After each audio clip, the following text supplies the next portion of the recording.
राम राम।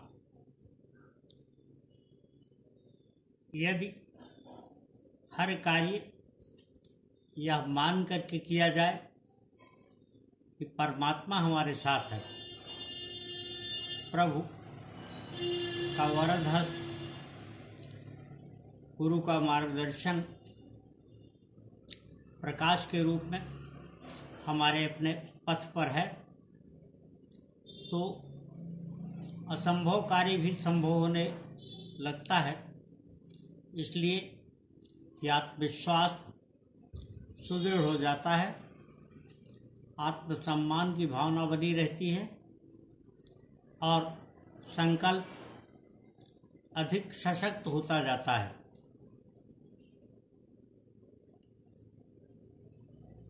मन अर्थात चित्त और वित्त दोनों की स्थिति लगभग समान होती है। चित्त यानी मन वहीं जाता है जहाँ से हम इसे रोकना चाहते हैं, इसकी पहुँच को दूर रखना चाहते हैं। मन के संबंध में इसीलिए कहा गया है कि निषेध ही इसके निमित्त निमंत्रण है। इसलिए मन को बहुत नियंत्रित करने की कोशिश नहीं रखनी चाहिए, बल्कि आत्मा में संकल्प को प्रतिस्थापित करके आगे बढ़ने की आवश्यकता होती है। जब कोई बात हमारे अपने सचेतन में होती है, हमारी अपनी संचेतना में होती है, तो मन उसके इर्द गिर्द ही भटकना चाहता है। उसके इर्द गिर्द ही चक्कर लगाने का फायदा ये होगा कि हम अपने संकल्प को याद रखेंगे।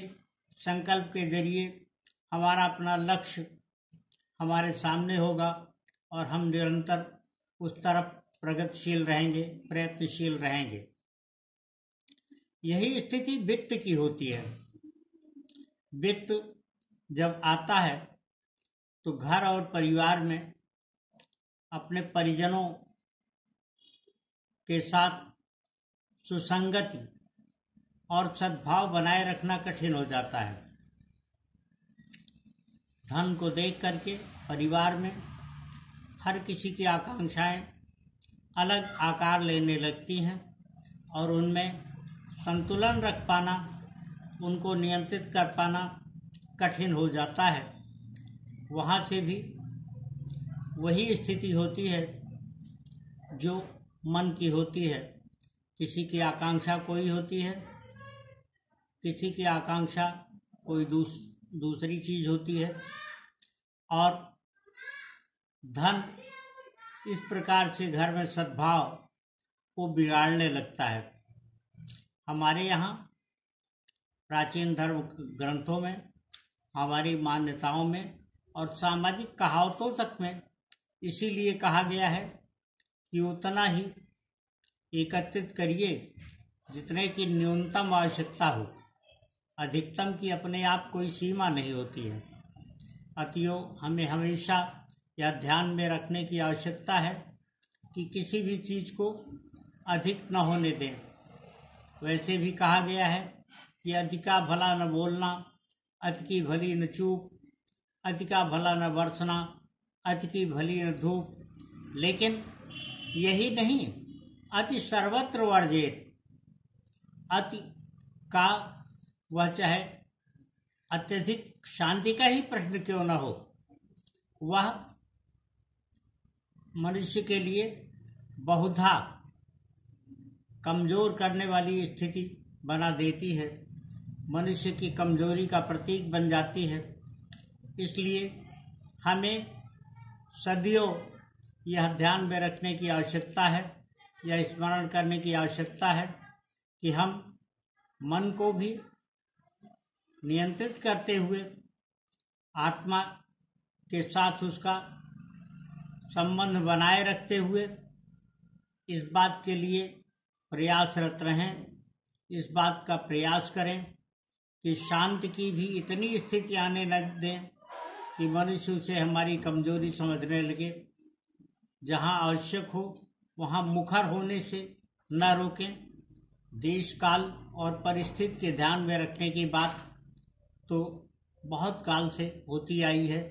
कोई भी बात हमें वही कहने की समझ होनी चाहिए जहाँ पर उसका महत्व हो, और किसी स्थिति के विपरीत जिसको स्थान काल पात्र के रूप में समझा गया है वहीं पर उस बात को कहा जाना चाहिए।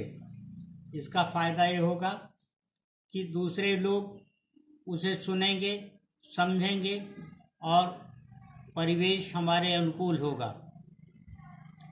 संत के बारे में एक बहुत स्पष्ट धारणा है। इसको यूँ समझा जा सकता है कि संत वह होता है जिसका मन शांत हो, जिसका चित्त शांत हो। मन या चित्त को शांत रखने का आशय यह है कि हम स्वयं ही अपनी प्रवृत्ति में संत होते जाएंगे, और जब शांति हमारे पास होगी तो बहुत सारी चीज़ें उसके अनुकूल बनती चली जाएंगी और उसको आकर्षित करेंगी। इससे सबसे अधिक लाभ इस बात का होगा कि प्रतिकूल परिस्थितियां स्वयं हमसे दूर होती चली जाएंगी। राम राम।